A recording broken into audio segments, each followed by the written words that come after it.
Hello students, welcome back. तो आज हम एक नए टॉपिक के साथ आए हैं। आज का हमारा टॉपिक है मलम पट्टी स्कोर या मलम पट्टी स्कोरिंग। तो आइए जानते हैं कि मलम पट्टी स्कोरिंग क्या होती है, मलम पट्टी स्कोर आखिर है क्या।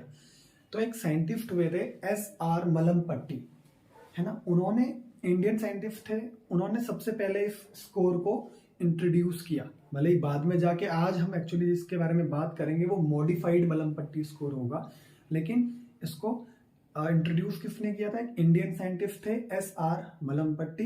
लेकिन बाद में सैमसून और यंग दो साइंटिस्ट आए 1987 में।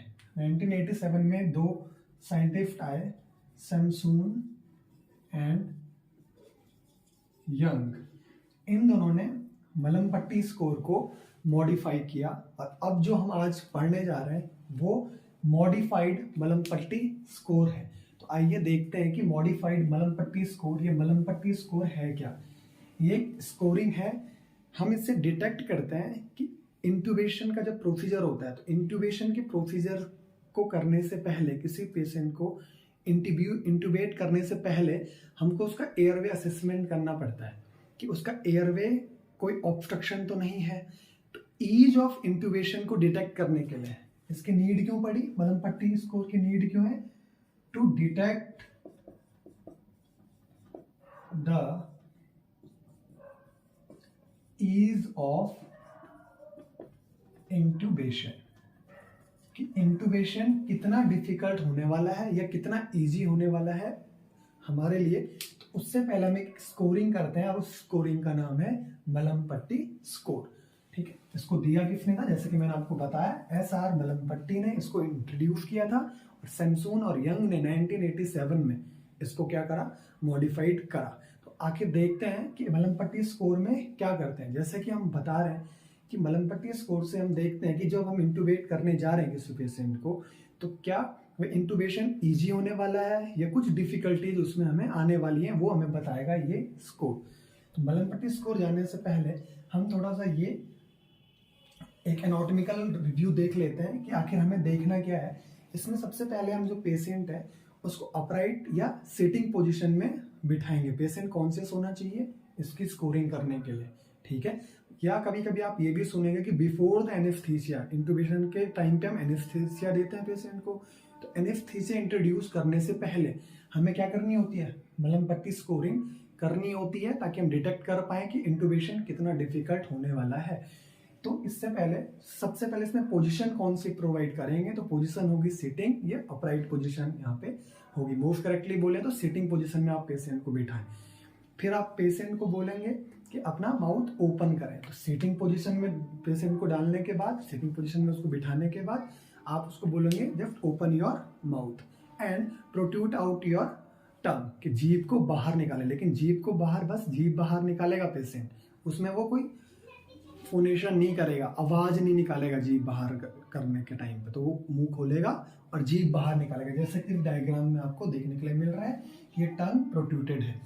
जब वो ऐसा करेगा, जब टंग प्रोट्रूट होगी पेशेंट की, इस टाइम पे अब हमें क्या क्या एनाटॉमिकल स्ट्रक्चर देखने के लिए मिलेंगे, उसके बेस पे हम मलम पट्टी स्कोरिंग की ग्रेडिंग करेंगे। ठीक है, आइए देखते हैं यहाँ पे क्या क्या स्ट्रक्चर देखने के लिए मिल रहे हैं। थोड़ा स्ट्रक्चर समझ लेते हैं। ये तो हमारी टंग हो गई, ठीक है। ये एक स्ट्रक्चर यूवला है ना, जो पीछे हमें एक घंटी देखने के लिए मिलती है ना, गले की घंटी, तो वो यूवला स्ट्रक्चर देखने के लिए मिला। हार्ड पैलेट, सॉफ्ट पैलेट, ठीक है। और एक स्ट्रक्चर है फॉसियल पिलर्स। तो फॉसियल पिलर्स देखने को समझने से पहले समझ लीजिए फॉसिल्स होता क्या है। फॉसिल्स जो है, फॉसिल्स कौन सा स्ट्रक्चर है कि यूवला के जस्ट बिहाइंड, जहां फेरिंग्स है, तो पोस्टीरियर वॉल ऑफ फेरिंग्स को क्या बोलते हैं? फॉसिल्स। तो just posterior wall of pharynx के एंटीरियरोलेटरल पोजीशन में दो, ये देखिए ये व्हाइट पिलर्स जो आपको दिख रहे हैं, इनको बोलते हैं फॉसियल पिलर। तो ये कुछ एनाटॉमिकल टर्म्स, ये एनाटॉमिकल लोकेशन हमें इसमें ध्यान में रखनी पड़ेगी। अब जब हमने ये एनाटॉमिकल टर्म्स हमने देख लिए, ये लोकेशंस हमको आइडेंटिफाई हो गई है, इसके बेस पे हम मलम पट्टी स्कोर की ग्रेडिंग करेंगे। मलम पट्टी स्कोर में जो मॉडिफिकेशन हुआ है, मैं बता रहा हूँ ना कि इंट्रोड्यूस किसने किया? SR मलम पट्टी ने। उस टाइम पे उन्होंने 3 ग्रेड दिए थे, ग्रेड 1, 2 एंड 3। लेकिन बाद में सैमसून और यंग ने 1987 में जो मॉडिफिकेशन किया, उन्होंने ये मॉडिफिकेशन किया, एक और ग्रेड इसमें ऐड करा है। तो अब मलमपट्टी स्कोर में अगर कोई आपसे पूछेगा कि कितने टोटल ग्रेड आप इसमें देते हैं, तो आप इसमें कितने ग्रेड यूज करते हैं, 4 ग्रेड आप यूज करते हैं। तो आपको 4 ही याद रखने हैं क्योंकि मॉडिफाइड वाला ही यूज किया जाता है, ठीक है। तो 4 ग्रेड देखिए, अब ग्रेडिंग किस हिसाब से होती है। तो सबसे पहले बात करें अगर ग्रेड 1 कि कब आप मार्क करेंगे कि this is a grade 1। Grade 1 हम तब मार्क करेंगे कि जब आपने माउथ ओपन करवाया, जीभ को, टंग को प्रोट्रूड करवा दिया और आपको ये चारों के चारों स्ट्रक्चर क्लियरली विजिबल है। समझ रहे हैं, ये चारों के चारों स्ट्रक्चर आपको क्लियरली विजिबल है, तो आप ग्रेड 1 बोलोगे। और इसको याद रखने के लिए एक निमोनिक बता रहा हूं, पुश। इसको याद करने के लिए एक निमोनिक है पुश, PUSH, ठीक है। पुश का क्या निमोनिक से क्या मिलेगा, P स्टैंड्स फॉर ये जो फॉसिल पिलर्स है, P पिलर्स के लिए स्टैंड लेगा, U से यूवला, S से सॉफ्ट पैलेट और H से हार्ड पैलेट। पुश दोबारा रिपीट करके बता रहा हूं, P स्टैंड फॉर पिलर्स या फॉसिल पिलर्स बोल लीजिए, U stand for uvula, S for soft palate and H for hard palate. तो अगर आपने जब पेशेंट को बोला कि ओपन योर माउथ, तो मुंह खोला और जीभ बाहर निकाली, आपको ये चारों के चारों स्ट्रक्चर क्लियरली विजिबल है, तो आप मलमपट्टी स्कोर बताएंगे 1 या ग्रेड 1। तो ग्रेड 1 सबसे पहला स्कोर है जिसमें कि कोई भी डिफिकल्टी आपको यहाँ पे इंट्यूबेशन में नहीं आने वाली, क्योंकि आपको सारा का सारा एयरवे का आपने असेसमेंट किया, तो ये पूरा खुला हुआ रास्ता है, क्योंकि आप इसके फॉसेस देख पा रहे हो, सॉफ्ट पैलेट दिख रहा है, हार्ड पैलेट दिख रहा है और यूवला भी आपको क्लियरली विजिबल है। तो ग्रेड 1। अब देखिए ग्रेड 2 में क्या होगा। नाउ ग्रेड 2, ग्रेड 2 जैसे जैसे मलमपट्टी स्कोर में ग्रेड बढ़ते जाएंगे, जो एयरवे में इंट्यूबेशन की डिफिकल्टी है वो इंक्रीज होती जाएगी। आइए देखते हैं कैसे। ग्रेड 2 में ये चारों स्ट्रक्चर विजिबल नहीं होंगे, इसमें से हम क्या करेंगे, जो पुश है इसमें से ये जो P है that stands for fossil pillar, तो ये पिलर दिखना बंद है। अगर आपको पिलर नहीं दिख रहे, ये साइड के पिलर्स आपको विजिबल नहीं है, लेकिन आपको यूवला, सॉफ्ट पैलेट और हार्ड पैलेट तीनों चीजें विजिबल हैं, बस आपको पिलर विजिबल नहीं है, तो आप उसको ग्रेड कितना करोगे, 2, जो कि थोड़ा सा डिफिकल्ट हो जाएगा। अच्छा, P क्यों नहीं विजिबल है जी, पिलर्स क्यों नहीं दिख रहे।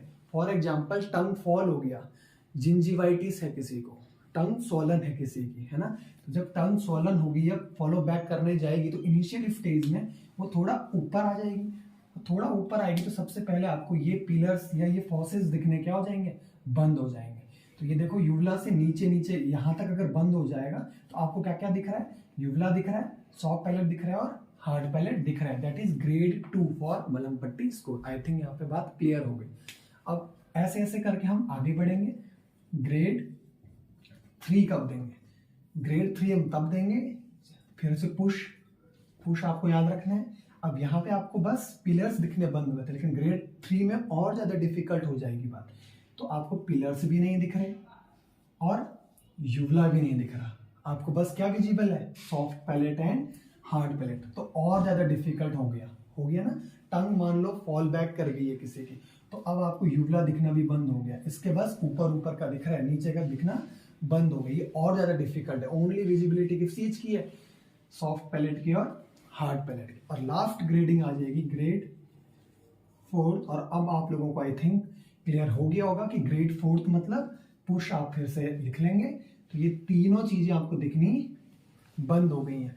पिलर्स, फॉसियल पिलर्स नहीं दिख रहे, यूवला नहीं दिख रहा, सॉफ्ट पैलेट नहीं दिख रहा, बस क्या दिख रहा है, हार्ड पैलेट। तो ये बहुत ज्यादा डिफिकल्टी है इंट्यूबेशन में, मतलब कुछ भी नहीं दिख रहा है, यहाँ तक का एरिया क्या हो चुका है, बंद। अब आपको बस क्या दिख रहा है, हार्ड पैलेट, ठीक है। तो इंट्यूबेशन के टाइम जब हम बात करेंगे, तो ग्रेड 1 अगर आप मलमपट्टी स्कोर दे रहे हैं, तो उसका मतलब इजी इंट्यूबेशन है, आप आराम से क्या कर सकते हैं, इंट्यूबेट कर सकते हैं। जैसे जैसे ग्रेडिंग बढ़ती जाएगी, डिफिकल्टी इंट्यूबेशन में और ज्यादा होती जाएगी। ग्रेड 2 में भी आप इंट्यूबेट पेशेंट को कर सकते हैं, but with the help of some equipments, जैसे कि बूजी एक इक्विपमेंट है, वहां पे ये काम आएगा। स्टिलेट जो होता है इंट्यूबेशन के टाइम पे, उसको यूज में ले सकते हैं। दूसरा, आपको पिलर्स नहीं दिख रहे हैं, तो आप टंग डिप्रेसर की मदद से टंग को क्या कर सकते हैं, पहले डिप्रेस कर सकते हैं, उसके बाद पेशेंट को क्या कर सकते हैं, इजीली इंट्यूबेट कर सकते हैं। लेकिन ग्रेड 3 और ग्रेड 4 अगर मलम पट्टी स्कोर चल रहा है तो वहां पे इंटुबेशन कॉन्ट्राइंडिकेटेड रहेगा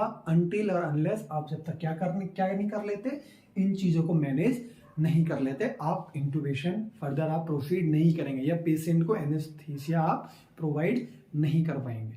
तो ये सारा कुछ मैंने जो आपको बताया आई थिंक आपको क्लियर हो गया होगा। एक क्विक रिव्यू से इसको रिवाइज कर लेते हैं। लास्ट में हम बात कर रहे हैं आज मलम पट्टी स्कोर की। पहली बात, ये दिया किसने था? SR मलम पट्टी, एक इंडियन साइंटिस्ट थे, उन्होंने इंट्रोड्यूस किया, लेकिन उन्होंने बस 3 ग्रेड इंट्रोड्यूस किए थे। बाद में सैमसून एंड यंग 2 साइंटिस्ट हुए, इन दोनों ने 1987 में ये मलम पट्टी स्कोर क्या करवाया, मॉडिफाइड किया, रिवाइज किया, और हम उसको ही अभी फॉलो करते हैं। तो 4 ग्रेड है, 4 ग्रेड में आपके लिए निमोनिक है, पुश निमोनिक आप याद रखिए, फॉसिल पिलर्स या पिलर्स सिंपल बोल सकते हैं, uvula, soft palate and hard palate. 4 things are clearly visible. जैसे जैसे ग्रेड बढ़ता जाएगा एक एक चीज को क्या करते जाइए, रिमूव करते जाइए। देखिए पी रिमूव किया, फिर पी यू रिमूव किया, और लास्ट में पी यू एस रिमूव किया। ऐसे ऐसे करके आप मलम पट्टी स्कोरिंग कर सकते हैं। आई थिंक ये वीडियो काफी हेल्पफुल रहा होगा। अगर हेल्पफुल रहे तो please like, share and subscribe. Thank you so much.